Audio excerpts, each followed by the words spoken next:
I have a quick favor to ask before we start. I'm not even asking 30 seconds of your time. If you have been enjoying the 90% Healthy podcast, which truly appreciate if you hit subscribe, it genuinely helps us grow and reach more people and keep bringing you thoughtful conversations about health that actually moves the needle without losing your mind.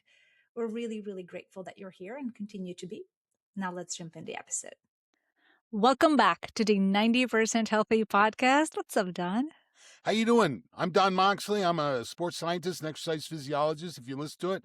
And I'm here with Klaudia Balogh, a longevity journalist. And we are bringing you science in ways that make sense. Yeah, hopefully. Hopefully it makes sense out of the crazy science. Yes, because oftentimes I don't understand it, but here you are knowing what the hell I'm trying to babble, and then you literally make sense of it for me, which means Klaudia, I've had hundreds and hundreds of students, and I've heard babble before. Trust me, it's not nearly been as eloquent as yours. So that's good to hear. Thank you. Well, today we are talking about muscle, but I think I want to play with it from a little different angle than a lot of the conversations out there right now. We all know we need muscle mass and lean mass in order to live a strong, healthy, resilient life. It's gold as we age. There's probably no more valuable asset than muscle mass as we age. Yes. I mean, some people call it the longevity organ. Other people call it this magic system that without it, you're super fragile. But I think what isn't talked about all that much, or at least not in the circles that I have been around lately, is the functionality of those muscles. It's one thing to load the body in static movements like the squat, like the lunges, like the chest presses and all those things. But the way our body moves is in a multi-plane way. So we move diagonal, we move weirdly. And honestly, the way it really clicked for me that it is something we're not talk about is that, yes, I have plenty of lean mass, but every time I get hurt or I pinch something or something doesn't seem to, I don't know, my muscles just don't work the right way, is at the smallest, most significant movements, like unloading the dishwasher. I pull my back muscle, not putting, 60 pounds on my back, but reaching down for a plate. It just sort of made me realize that there are different ways that I need to continue to put my body through motion with body weight, with maybe a little bit of a lower weight that keeps my body ready for life. So I want to talk about function today. Yeah, when this topic came up, I've had different ideas banging around in my head. And I think, and if we go back to my rocks in the jar analogy and the fact that we have so much of our environment pushing against us, which means that if we did not live in a house with walls and heating and cooling and things like that, let's say we're out on a 1 month long camping trip.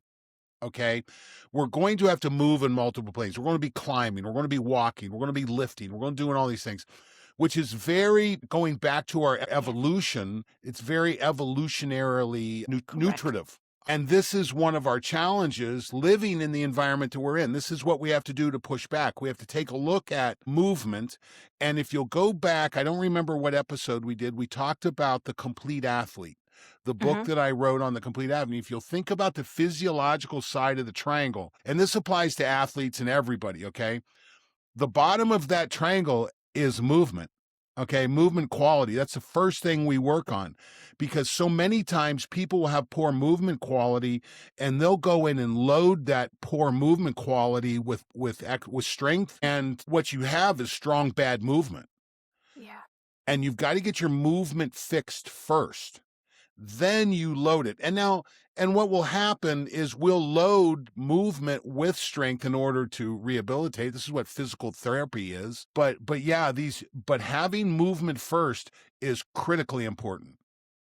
Especially that I want to talk a little bit about on a scientific level. And I know you mentioned there is more than 2. But I keep hearing about type 1 and type 2 muscle fibers. For the audience, what these are, type 1 muscle fibers are the slow twitch muscle fibers, which our body uses for endurance, posture, and slow movements. Yeah. Please correct me. What am I missing?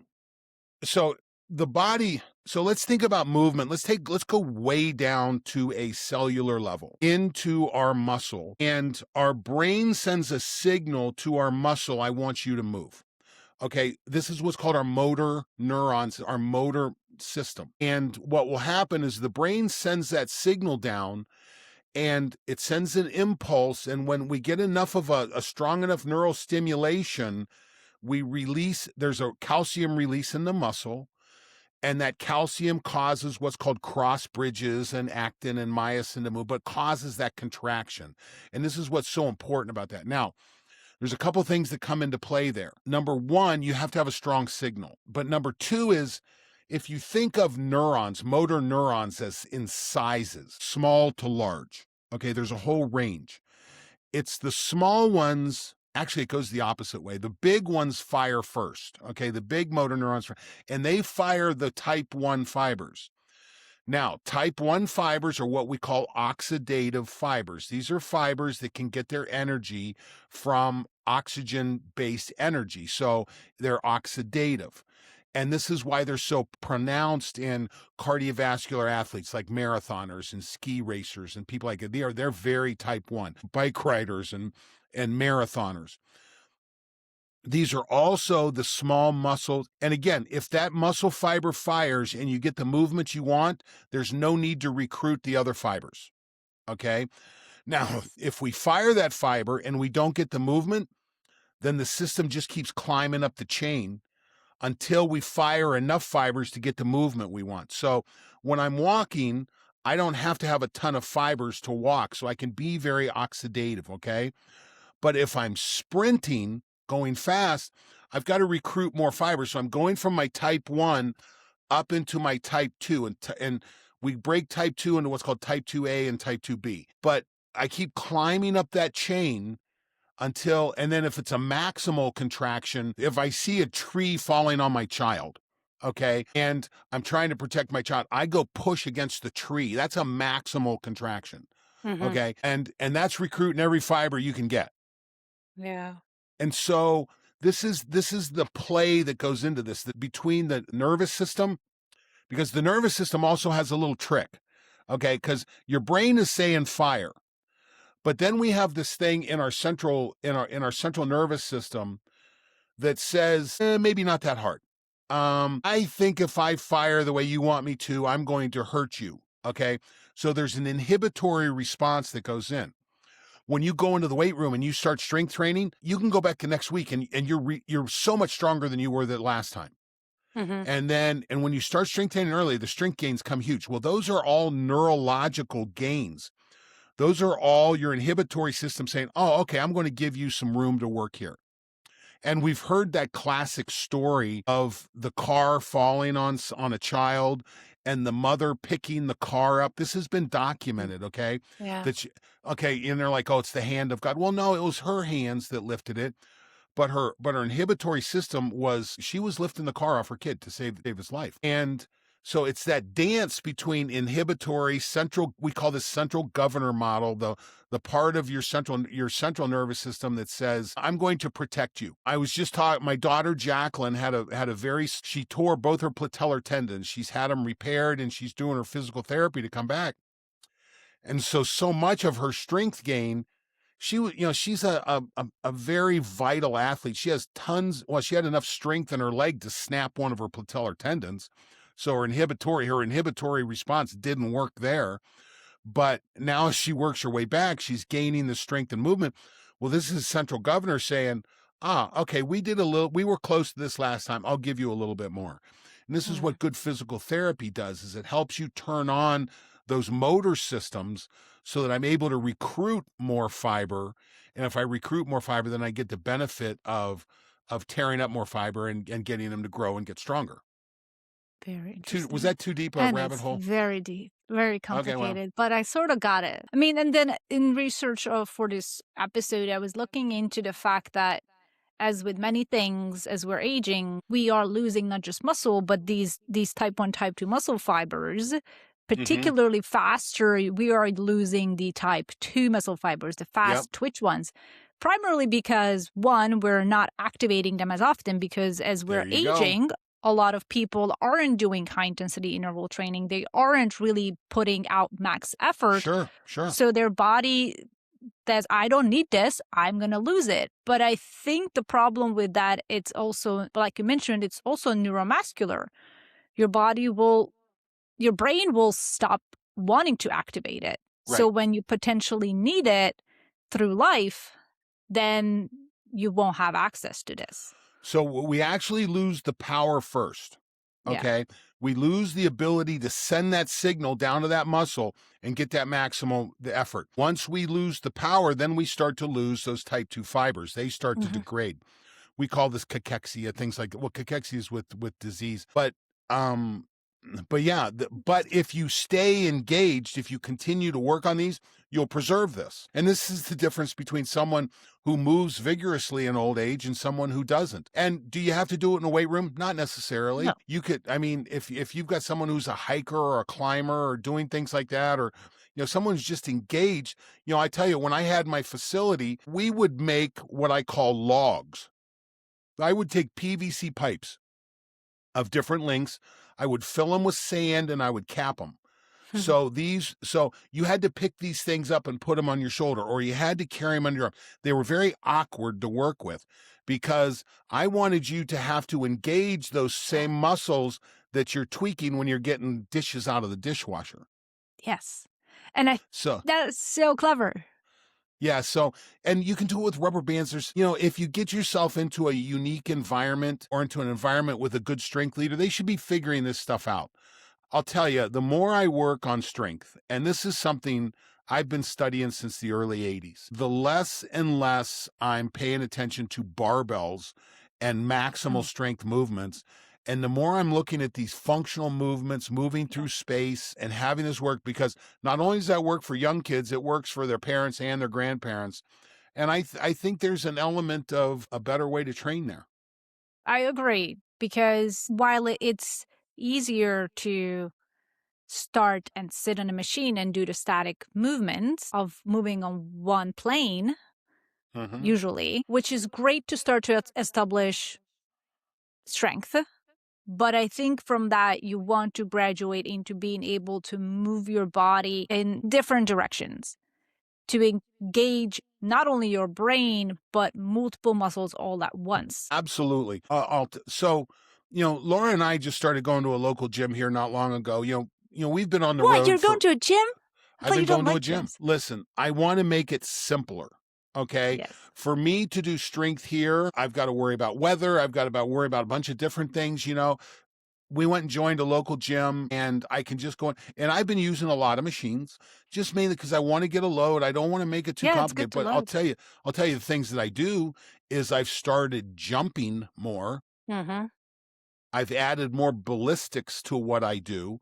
And I think that if you do have good muscle function, the next step on that is ballistics. I mean, really doing explosive kind of movement. Yeah. And explosives not meaning I'm trying to jump on top of a 22-inch box or anything like that.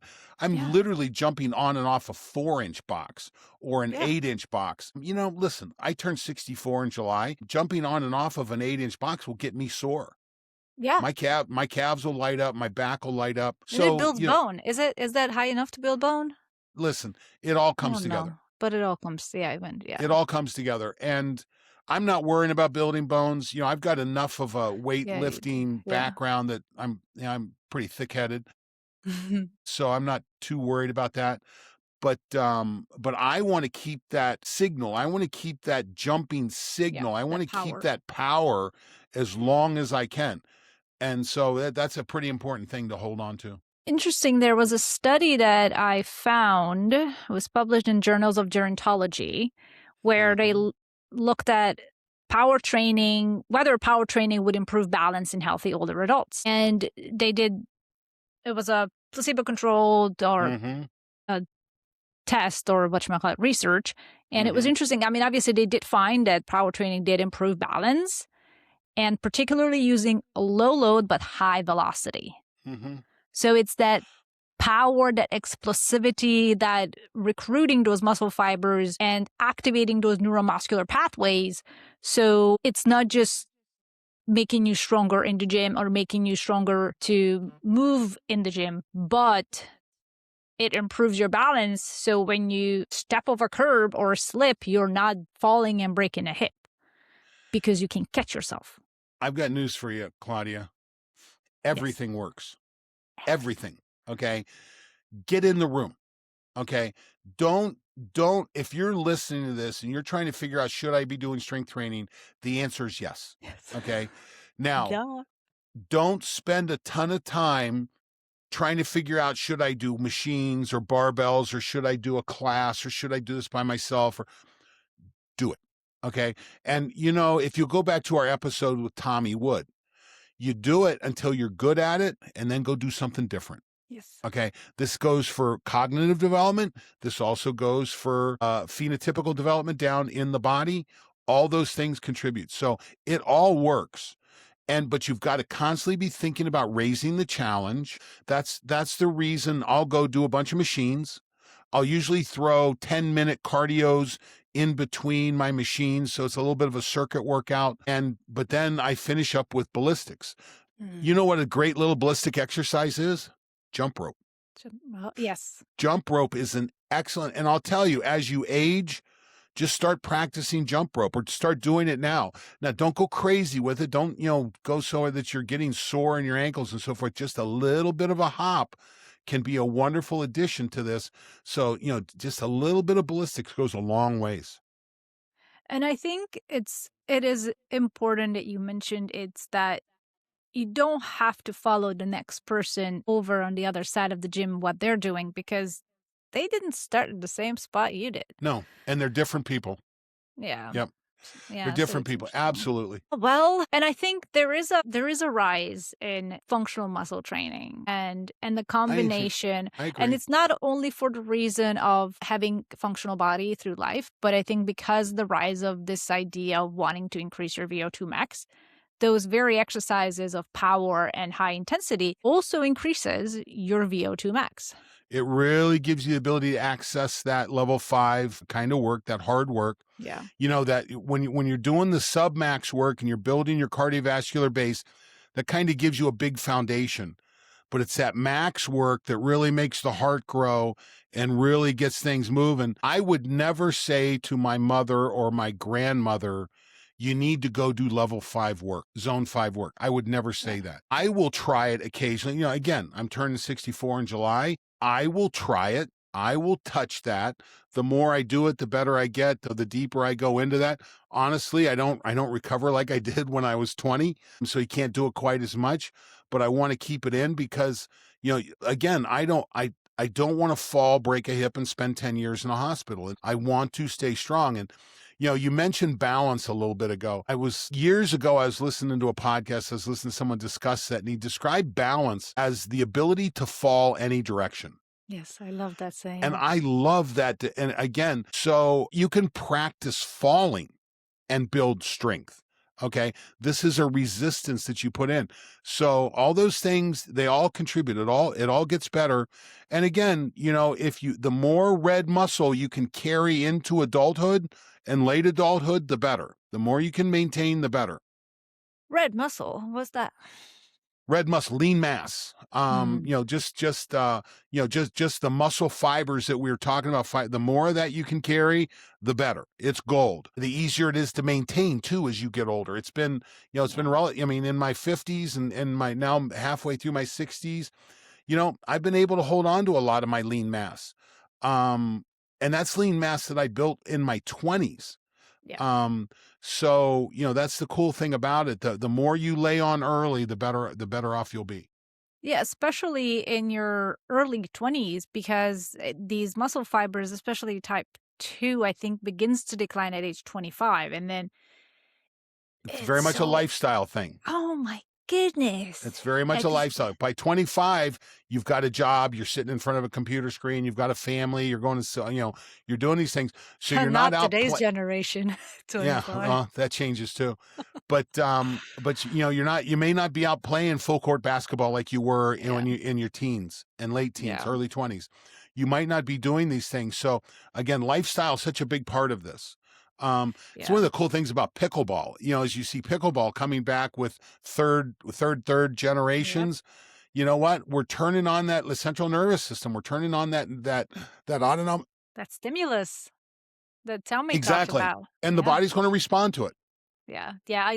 My mom loves tennis and pickleball. And I just love that she's into all of this and constantly works on her game. And I Yeah. keep encouraging her to spend some time strength training because that's an area of movement that is new and she hasn't always felt super comfortable going into the Mm-hmm. gym or picking up a dumbbell or doing something that requires load. She's always Mm-hmm. been comfortable doing cardio. She loves running, but I really want her to continue to maintain. And I haven't even gotten her. I think I will have to go to the gym with her and do with her a high intensity something where I can get her into that. I don't think she jumps much at all, Yeah. frankly. I mean, pickleball gets high intensity at times. Don't get me wrong. Definitely the fast movements where she needs to run and catch the ball and hit it back. So there's definitely coordination in addition to speed. But I do want to get her into a little bit more high intensity to work on that aspect of her cardio. I cannot remember. I'm trying to look it up, but there's a riddle. Here it is. I think I found it. What walks on 4 legs in the morning, 2 legs at noon in the middle of the day, and 3 legs at night? Well, that's the human, and That, that's the that's and I'm aging, no? it's the riddle of the Sphinx. This is where it came from. That's aging. And if you think of the 4 legs is a baby Baby. crawling, Yeah. the 2 legs is an adult standing up, and the 3 legs is an adult walking with a cane. Yeah. So that's what that is. And you know, you want to prevent that third stage Yes. as much as you can. And you know, I'll tell you, you watch your mother. I remember this. My mother was the strongest woman you ever met in your life. She was a beast. Okay. I watched her knock my brother out cold with a right hook when he was a sophomore in college. Okay. He said something that was inappropriate and she turned on him and clocked him. And he woke up with his head laying in a cow pie. And I'm like, ooh, Oh my there's a God. note to self. Don't piss mom off. This is how, and she did things that were, she was superhuman. But That's then as funny. she aged, she and my dad, you know, they got rid of the farm and they were going back and forth between Ohio and Sun City, Arizona. They were spending half a year out in Sun City. And my dad had passed away. And Laura and I fly out to see her. And here is my mom walking around hunched over. She's starting to go into the third leg part.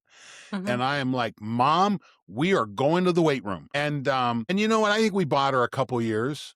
She really engaged. She did a great job because you That's don't good. see it. Yeah. You know, you just don't see it. And it takes someone. I'm like, no, Mom, we're going. And Laura saw it. I saw it. And so and Sun City, it's a great retirement community, has a great place that these people can do strength and conditioning. And it straightened her out for a couple years. So watching that riddle of the Sphinx Yeah. is not a bad indicator. Yeah. Don't get to that third leg. Keep on walking on that too. Fight it as much as you Or can. even the thing that is not even just a cane, but the walker. Yeah. Yeah, Yeah. yeah. Well, I'll tell you, this is another funny story about strength. Laura, when we had our house, Laura used to teach a modified Zumba adult strength class in our rec room. Cool. And she had a member there. Her name was Mary. And Mary was one of these people that just was always barking at you about what she's doing. You just, you know, that's kind of personality she is. And so I'm programming the strength. If you train with me, you do squats. Okay. You may not have a bar on your back. You may be holding a log in your arms. You may be doing kettlebells. I mean, there can be, but you squat. And she's barking at me one day. And I said, Mary, she goes, why are we doing so many squats? I said, Mary, and she had just retired the year before from teaching, I think. And I said, Mary, you just retired. I said, you're in your third. This is your third. I said, you know what's going to define the end of your third? Independence. And I said, Mary, your ability to sit down, defecate, clean yourself, stand up and walk away is going to determine your independence. And I said, the reason we squat is so you can do that. Mm-hmm. She didn't say another word. That's yeah. you just put it in perspective. It's those little things that make such a huge difference. And I think that's what may be missing in a lot of people's life, that they keep hearing you need to exercise, you need to work out because you want to lose weight, you want to work off those calories. But at the end of the No. day, that's all a byproduct of you being And able to move in older age. and it's a bad, but if you're working out to lose weight, get a Yes, new goal. Just it's quit the now, wrong okay? idea. We got to get you a new goal. Yes. So yeah, I mean, there was a part in my life when I trained for competition. I wanted to be a more vigorous. Then it's always been part of my life, but now it's been very clear as I move into my 60s, I'm aware of this. My father passed away at 72. He had a major coronary and saw God when he was 58. Okay, so, but he made it through that and lived another 23 years after that. My mother died at 85. So I have a picture of what my genetics starts to take a look at. My dad was a major cigarette smoker. I mean, and did not take care of himself, probably never lifted a weight in his life. Neither, my mom only did it late in her life when I was riding her when she was out in Sun City. Yeah. So I see this, and it's something that impacts my life, because we've talked about the goal of fitness, the physical capacity to enjoy the life you're given. I want to enjoy my life skiing in the mountains with my daughter and my grandkids and my great grandkids. I want to be that guy. Yes. Okay. And unless you put these investments in, I won't get there. And that really requires super functional muscle mass. Absolutely. And very strong neuromuscular connection, because gosh, skiing is, I mean, I don't know, I was great, but I've had skateboards with snowboards Oh my on. God. But those were hard. And it requires a lot of proprioception. Where the hell Every are you time I in see a space and time? skateboard, I just see a dislocated elbow. So I don't even I can't step on skateboard, this. and I wasn't good at snowboarding. I can ski. I've been skiing for many, many years, and it's not that hard, but it was hard when I had this bad knee surgery 5 years ago, and I struggled to get back. And you know what? I couldn't ski for almost 4 years. And once I finally got back, I was like, I got back. There was a time when I wasn't sure if I'd be able to, but you just keep working at it. And I got back, and I'll ski again. My objective is to physical capacity to enjoy the life you're given. I want to be that guy. I want to be going into wrestling rooms in another decade and still teaching. Now, wrestlers are interesting because they have a very high amounts of lean mass, but their type 1, type 2 are just super good because they're moving in all kinds of direction and they're bending. It depends.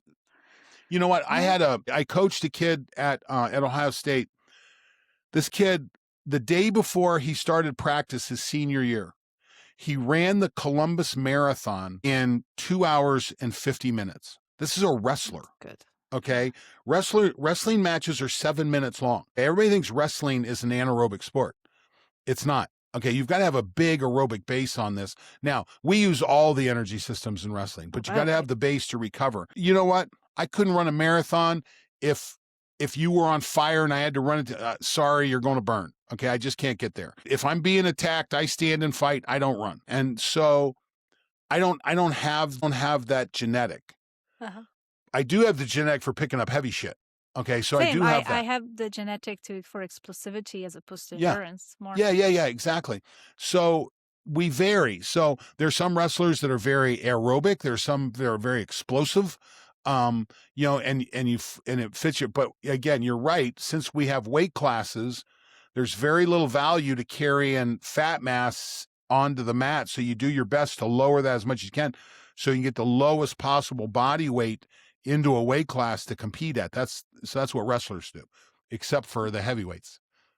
But then it's interesting. Yeah, then there's damn. That's What's me. The usual rate. That's daddy here. Okay, that's really hard. I mean, you're moving around another person who's also equally, higher weight, and it's just hard. Well, now there's caps on the weight class. So heavyweight is capped at 285 pounds. That cap wasn't there when I was wrestling, and I grabbed a hold of some 400 pounders. What? How did you move that person? Well, you got to be strong. Yeah. And the trick is, it's technical, tactical. Yeah. And once you get them leaning, you keep pushing because they're going over. It's like a big old tree falling. And you make sure you're not under it when it hits the ground. Yeah. But yeah, that's what we used to do. And And, that was just the nature of the sport. So, the wrestling goes, college wrestling goes from 100 and what's 125 is the first weight class now, um, and up to 285. Wow. Heavyweights are unique because the highest weight class before 285 is 197. So anyone who can't get to 197 has to be a heavyweight. So that can be someone from 200 all the way to a third bigger than they are, 285 pounds. Yeah. So it's an interesting weight class. Damn. Wow. Interesting sport. But you It know what is. I keep seeing is a rise in individuals who are engaging in hybrid athletics. Mm-hmm. Like they're lifting heavy. They have a large amount of lean mass, but they're also running marathons.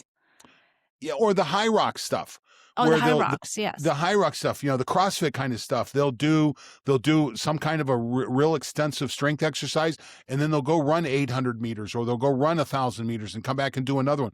That kind of cross training can be very beneficial. Yeah. I don't want mom or grandma doing it, No, but but there is a version of that they can do.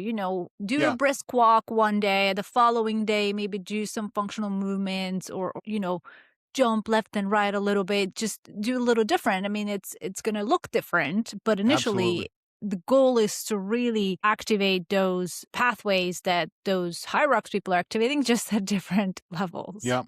Yep. It's Yeah. you know, Claudia, everything works. Okay. Mhm. Everything is beneficial.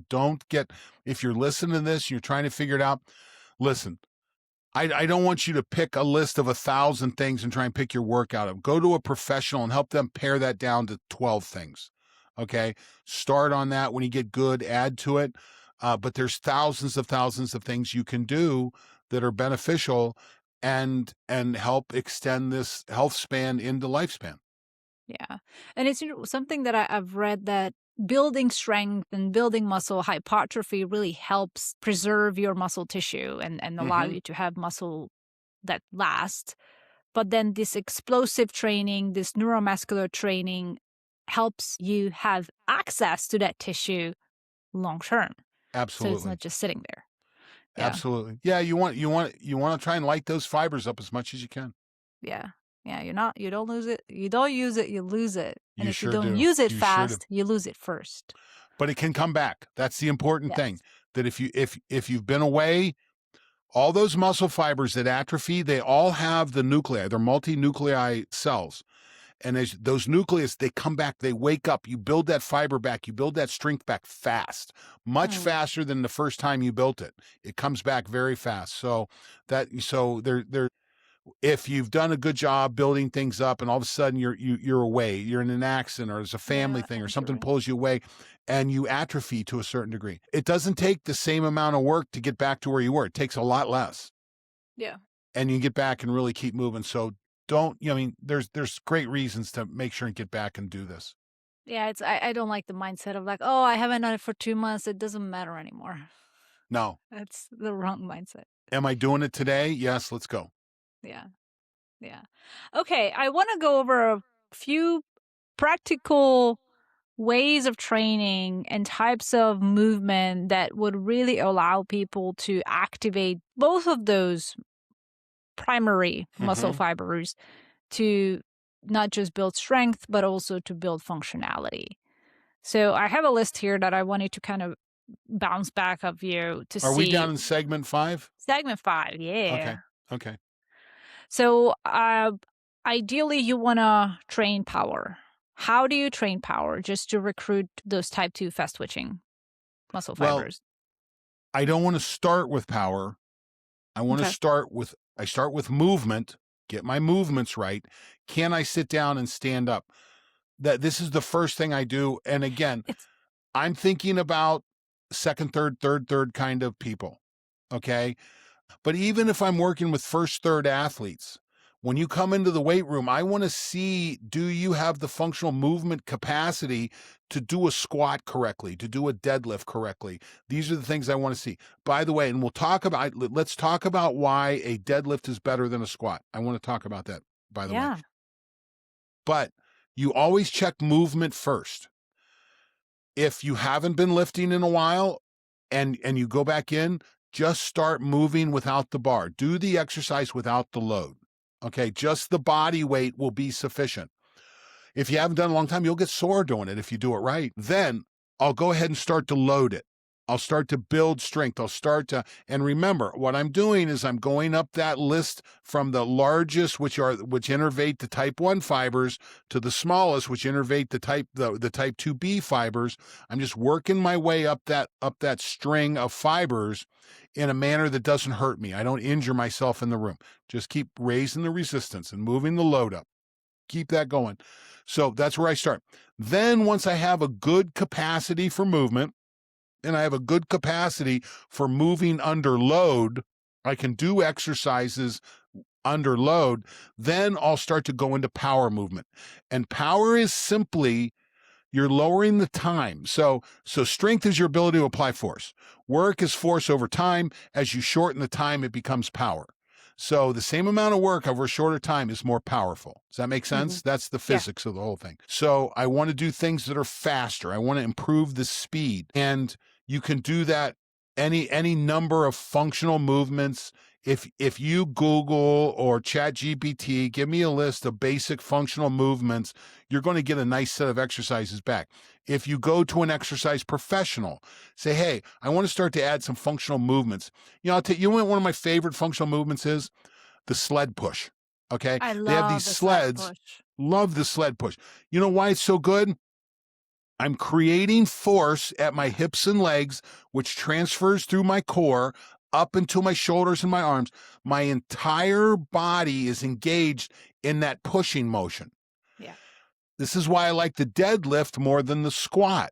So if I'm doing that squat motion, I can put a bar on my shoulders and do it, and you can move a ton of weight that way. Don't get me wrong. You can really move. But I like to deadlift, particularly trap bar deadlift instead of squat, because the force has to go through my legs, up my core, out my shoulders, down my arms, and into my hands. Mm-hmm. You'll notice when people are doing strength testing for longevity, they'll do a grip strength measurement. Okay. Well, grip strength has a nice correlation to overall body strength. Okay. Well, and if I'm doing deadlifts, my grip is involved. When I'm doing squats, my grip is not very involved. But when I'm doing deadlifts, and it's getting that strength clear through the system, because when my hand fails, central governor says, shut it down. Okay, that's what happens. So I want that good grip strength doing that too. Do more of that. I'm an old farm kid. Okay, we grew up throwing hay bales. Okay, you go out and throw 1,000 hay bales a day, you get really interesting grip strength. Okay, yeah. And so far, if you ever meet a farm kid and shake their hand, you'll know it. Particularly a dairy farmer. If you've got a dairy farmer that's been milking cows, their grips are ridiculous. Well, that grip gives you the ability to use more of your fundamental strength that's there, so that central governor model is kind of pushed down, that inhibitory response is pushed down, so I'm able to recruit more fibers. Like the way I turned that around from the first thing we talked about to the end of the podcast? That is so great. But that's why I like a trap bar deadlift more than I like a squat. Good point. I got to do more of that. Same movement, but for overall, and I'll tell you, even with my athletes, when we took my wrestlers when I was at Ohio State, we broke them into 3 groups. Group A was a wrestler who had achieved All-American status. And to achieve All-American status, you got to be one of the 8 best in the country in your weight class. So in that group, we had 6th in the country, 3rd in the country, national champions, and Olympic gold medalists in that group. But I had about 12 guys in that group. Then I had a group of guys who had started for us, but never achieved All-American status. And then my 3rd group was a group of wrestlers who had never started. Now, these guys all trained together. They all worked together. They all wrestled together. They were all multiple-time state champions. They're all very technically, tactically sound. But I wanted to see what made a difference. Okay, we measured their bench press. There's an inverse relationship between bench press and performance. So the best wrestlers essentially had the worst bench presses, and the best bench presses were in group 3. So Why do you bench think press, because it predicts nothing. Okay. Mhm. In order to be a good athlete, you need long limbs. You need to be able to move. And when we look at the classic strongman movements, bench press, deadlift, and squat, these are not functional movements at all. What strength exercise predicted the best performance? Pull-ups and weighted hangs. I bet. Yeah. So now what we also saw was deadlift predicted an athlete's ability to move from group 3 into group 2. So you had to be able to deadlift at least 2.25 times your body weight to be able to move into that starter or All-American group. That means all my starters and all my All-Americans could deadlift at least 2.25 their body weight. So that had a very high correlation. Pull-ups had a high correlation. Planks, muscular endurance, had a high correlation to performance. One of my national champs did a 22-minute plank. 22 minutes. Damn. We sent this data over to the Air Force Research Lab at Wright-Patterson Air Force. And there's a problem with your data. No, and we're like, no. They're like, the SEALs don't do 22-minute plays. So this is, this kind of freaks I got to work with, right? So muscular endurance is a much better predictor of success in my athletes than raw strength. Yeah, I love We that. use that data to make decisions. As I'm designing workouts, when we're in season, we're not doing any max work. We're doing everything around muscular endurance. We may do bench presses and we may do squats, but we don't put any emphasis on them. Yeah, didn't Tommy mention something around eccentric movements being really beneficial for brain? So eccentric mode. So for our audience, our audience, when you are contracting a muscle and the joint angle is getting smaller. So I'm trying to demonstrate this. If I'm doing a bicep curl and my hand is coming towards my body, this is called a concentric movement. When that movement is getting pulled away from my body, it's called eccentric. And so there's a lot of people get confused about this. They think this is flexion and this is extension. Well, if the force is coming the same way, it's concentric, eccentric. So think of a rubber band or a cable in my hand that's creating that force. You're able to generate about 60% more force eccentrically than concentrically. If I pull 100, I can resist 160. Yeah. Okay. That's why machines like the ARX are really cool to help you build strength, because they change the weight based on whether you're eccentric or concentric. Exactly. And there's also a line, there's a thing that's called isokinetic, which means that the force, it's the same speed. Isokinetic means same speed. And the force will change based on your ability to generate force throughout the range of motion. Because the muscle fibers that are flexing out at the end of this and the ones that are generating force here are different muscle fibers. Yeah. So you've got to train throughout the range of motion. That's one of the big things that you do in that kind of second phase of strength training, partially in the first phase as well. Getting good movement means getting good isokinetic. Am I moving through the range of motion smoothly? Then I'll start to add isokinetics. But by the time we move into that top, we get very ballistic and you get the eccentrics involved. And when you're doing eccentrics, you tear up a bunch of muscle. That's true. Yes. Yeah. What is it called when you're like a plank? What is it considered? I forget. That's just a static. That's an isometric. So isometric, that's the word. Same distance is what that's saying. Yeah, so that's an isometric.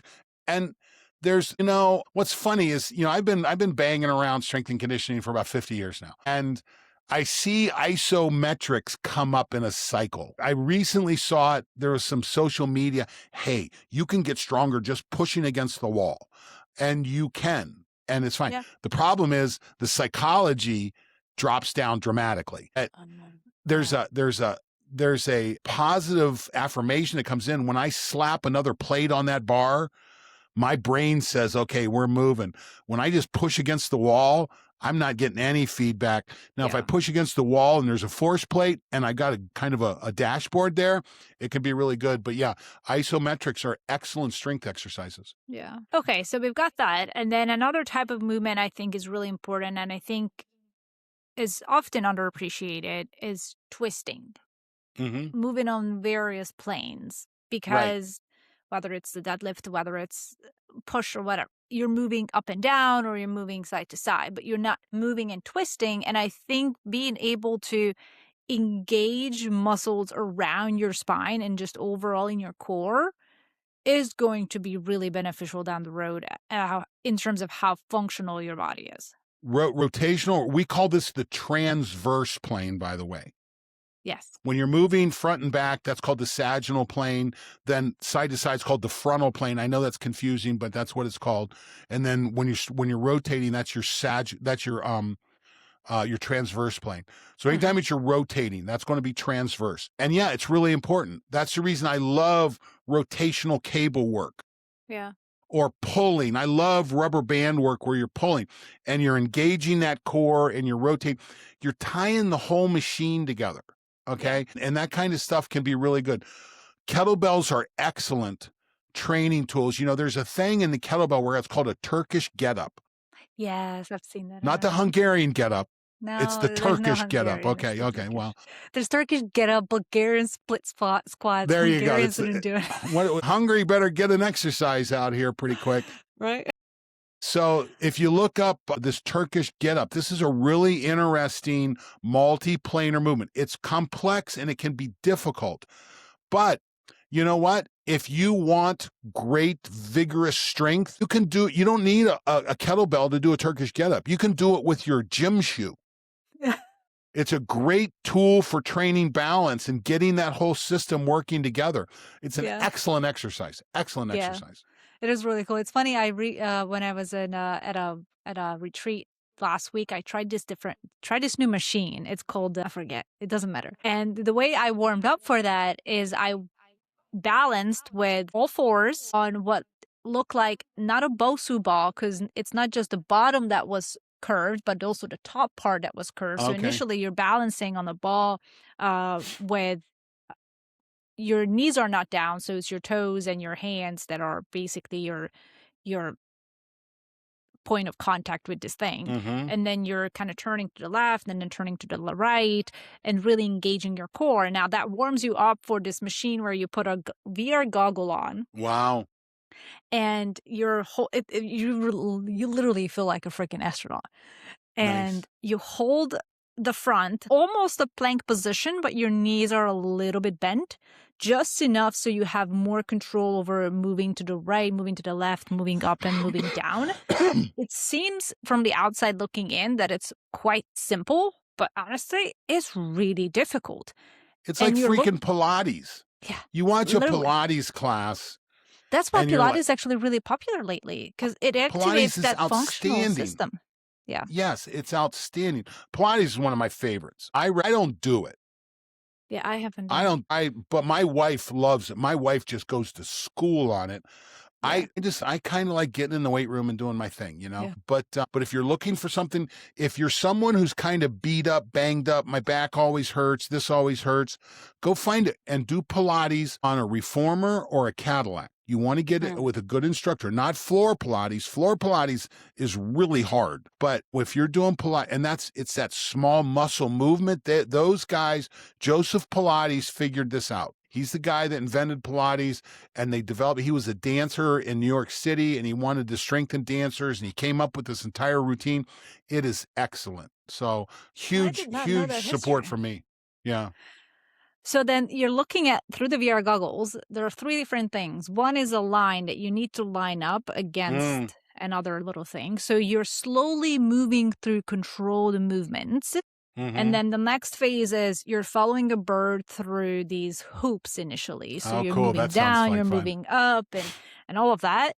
And then the third one is you have to get these balls through this circle. And those balls come up really fast. And initially what it's looking at amongst a few different things that surprised me the most was reactivity. So your ability to react fast, catching the next obstacle or the next item and not missing it. So you have to move fast, but also in a controlled fashion to be able to catch that item. And it's really hard. It's really freaking hard because much like with driving, sometimes you need to be a step ahead to make sure that you're safe with the cars around you. This felt very similar where I'm going through one item, but I already needed to see where the next one is so I can quickly adjust my positioning without moving too fast. Because if I recruited too much force, then I went too far and then it was hard to go back. So it was very interesting to see how it's low impact in a way, but at the Very same low. Yep. time, it's very difficult. Like I felt sore all over my shoulders, my back, my legs, my core. And I bet it it was was, great for your back. yeah, it was very, very interesting. So I find these, and I think this is the types of movement that we don't necessarily do in the gym. And No. one thing that I wanted to mention, that to also warm up to this, we did the plank. And, when you're planking, you can twist your hip to the side to kind of touch the ground. And I think that also is a really cool way to activate those back and lower back and core muscles in a way that we usually don't, that can help us overall in how we move through life. Listen, what's been interesting, and I'm thinking about starting another podcast on Train, Recover, Win, and talk about these things, and talk more about a performance space, a sport performance space, rather than in this 90% healthy space. But my point is that what you experienced is next generation strength and conditioning. I love this stuff. This idea, you did virtual reality Pilates. Yeah, seriously. That's what you did. And everything works. Are you motivated enough to keep doing? I think that kind of an environment, and you probably got a score. You did this, you got a score on it. You come back next time, you get stronger, your score goes up, you're motivated. I love stuff like that. Yeah, the first time I did it, my reactivity score was a big fat 0 because I there didn't you catch go. any of the ball. Well, but then after that, it was 40. So then that was better. That's going to move fast. Again, that's the way your Yes. neurological system works. Right. And then as you get stronger, Yeah. it'll keep creeping So up. it was really, really interesting. Okay, a couple more things before we wrap up. Okay. To improve the functionality of your muscles is balance and proprioceptive work, which comes after you already have enough strength to hold yourself up straight. So then you would incorporate some different. And this is the classic argument: should I exercise on machines, or should I use barbells and free weights and kettlebells and things like that? And it depends. It just depends on what the goal of the workout is. Yes, when you're using kettlebells, I love kettlebell swings. If you go back and look at the old gymnasiums in the original YMCAs, they use bats and they use maces. One of my favorite workouts is using a mace. And so a mace is like a sledgehammer, but it's got a big steel ball on the end. And it's a former tool of warfare. Prior to gunpowder, maces was a tool that you used with swords and knives, and you smashed people with them. Well, these warriors would train to smash people with these maces, and some of these exercises are really cool. Heavy clubs. I love training with heavy clubs. And again, functional movement, bringing this club around, doing heavy clubs. I love that exercise. There's a group out of Austin, Texas that's called On It, NNIT.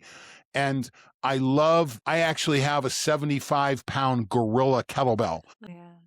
It's heavier than what I can use, but it's a nice doorstop. And I have this 4-god mace. It's this mace that's got the face of a god on all 4 sides of it. It's one of my favorite. It's cool. You know what? It's just cool.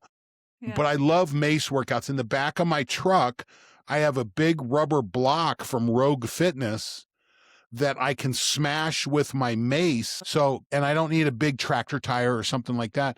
So this is what I've been using for the last 4 years. I've got a 20-pound mace in the rig. I've got my rubber block, or I'll use the rubber block to jump on and jump off, or, things like that. So it's a combination of kettlebells and my maces and stuff like that is made up my strength and conditioning when we're on the road. And then we'll blood flow restrict some of that work. I'll go do that work blood flow restricted, which really, you can do this. Those maces are not expensive. They're expensive. I mean, they might be $100. Okay. If you get them lighter, they're even less, but you can do so much with them. Yeah. Okay. This is the cool thing about it. Kettlebells can be, as steel gets heavier, it gets more expensive. But at the same time, you've got a ton to work with there. You've got a lot of opportunities.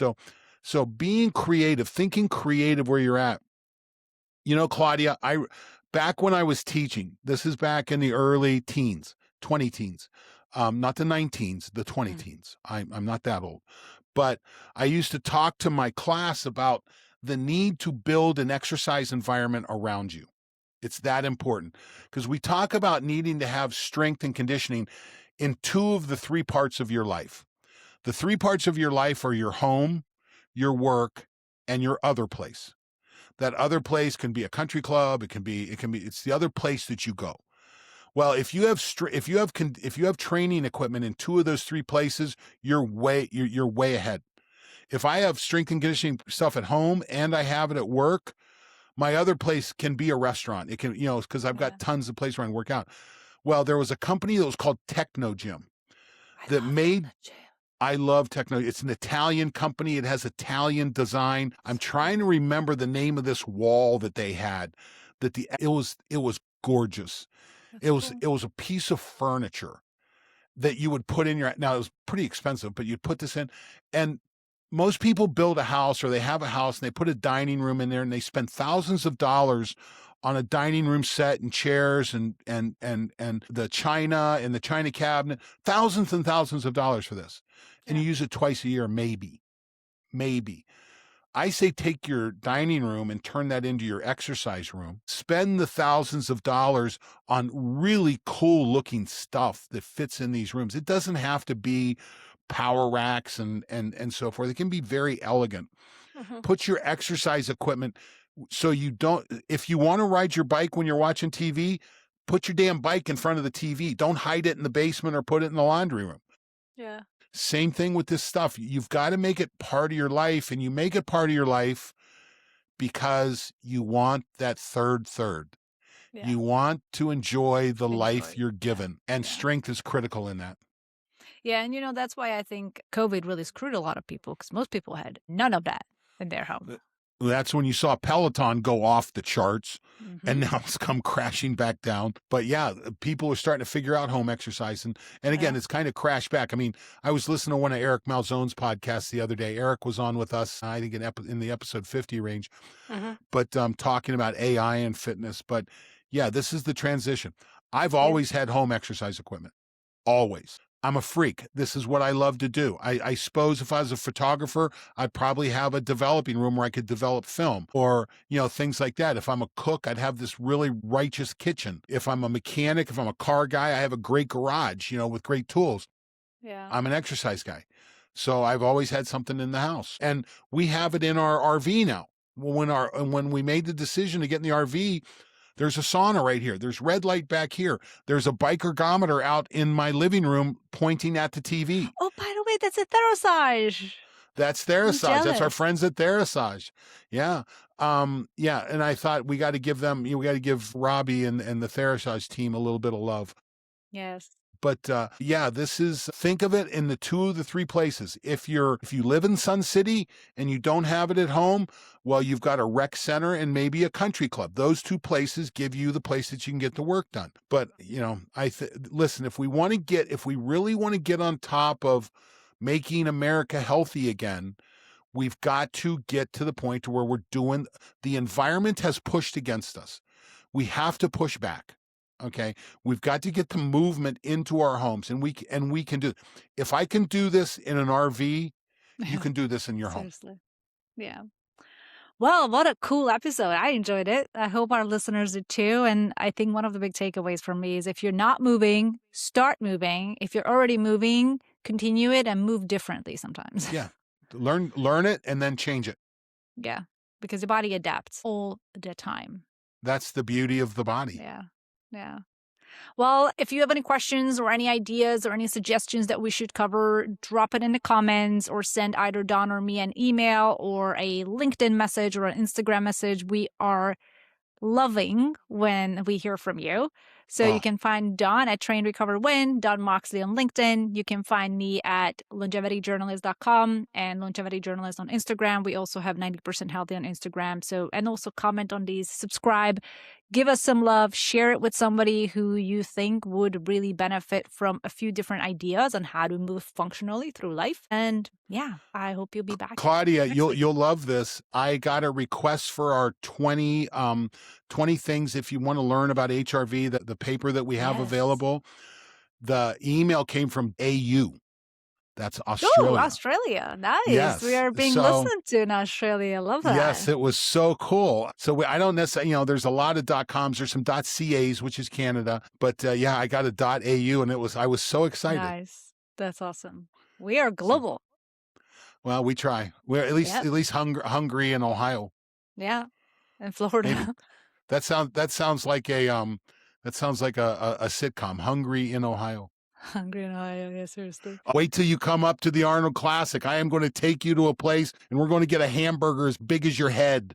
Ooh, let's do it. Okay, so yeah, wait till we go to the Thurman Cafe. Google that, and Thurman Cafe. I'll look it up. that's what we've got Yes. to look forward to. Awesome. And we'll have a cool guest coming on very soon. We're scheduling, so feel free to let us know if there's somebody you want on. Oh yeah, And we'll or make if you it want to come happen. on, if you work in this Yeah. space and you want to come on, reach out. Let us, we'll figure things out. Yes, let's do it.